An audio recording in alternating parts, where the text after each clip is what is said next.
बालपणी आजीच्या कुशीत बसून महाभारत, रामायण इतिहासातील अनेक गोष्टी आपण ऐकल्या असतील.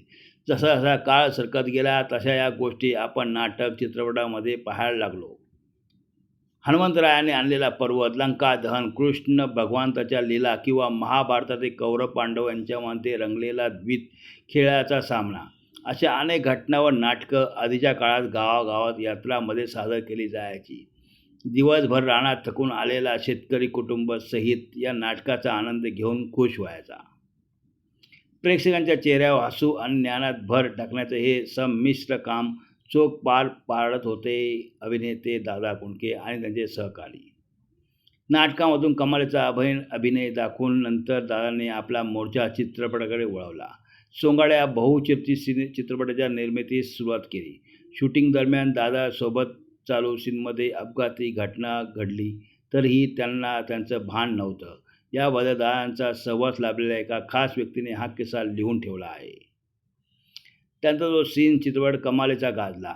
तर चित्रपटात शूटिंग चालू असताना चित्रपटात लोकनाट्य चालू आहे असं दाखवायचा सीन होता. द्रौपदी वस्त्राचा सीन चालू होता, ज्यामध्ये पण तिला सोडवायला येणारा कृष्ण हे साकारणारा अभिनेता दारू पिऊन कुठेतरी पडला होता असं दादा कोंडके म्हणाले.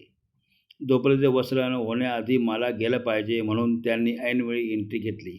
वस्त्रहरणाचा सीन दादांनी उत्साहात भीमाच्या हातातून गदा घेऊन घराघरा फिरवली. रंगमंचावर सगळे सैरावैरा पळू लागले. एकच गोंधळ उडाला आणि त्याच नादात दादांची गदा दादांच्या डोक्याला गरकन लागली आणि भळाभळा रक्त येऊ लागलं. पण दादांना आनंद होता तो सीन ओके झाल्याचा. दादांच्या जखमेवर उपचार झाले. लोकांनी त्यांना विचारलं, दादा जखम बरी आहे का आता?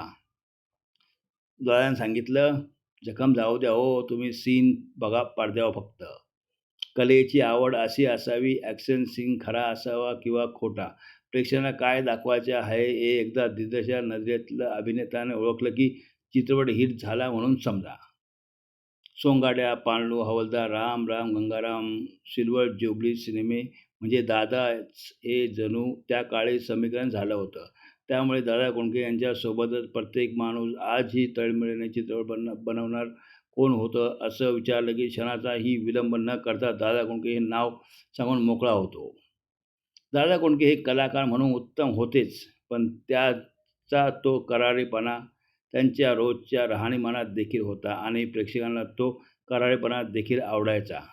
दादा कोंडके यांनी इच्छा माझी पुरी करा, खन खन पुढचा राजा अशी अनेक नाटके गाजवली. तर आंधळा मारतो डोळा, पांडू, हवालदार, तुमचं आमचं जमलं, राम राम गंगाराम, बोट लावून तिथं गुगल्या, ह्योच नवरा पाहिजे, मुका घ्या मुका, येऊ का घरात, पळवा पळवी, सासरचे धोतर असे अनेक चित्रपट आजही दादांसाठी ओळखले जातात.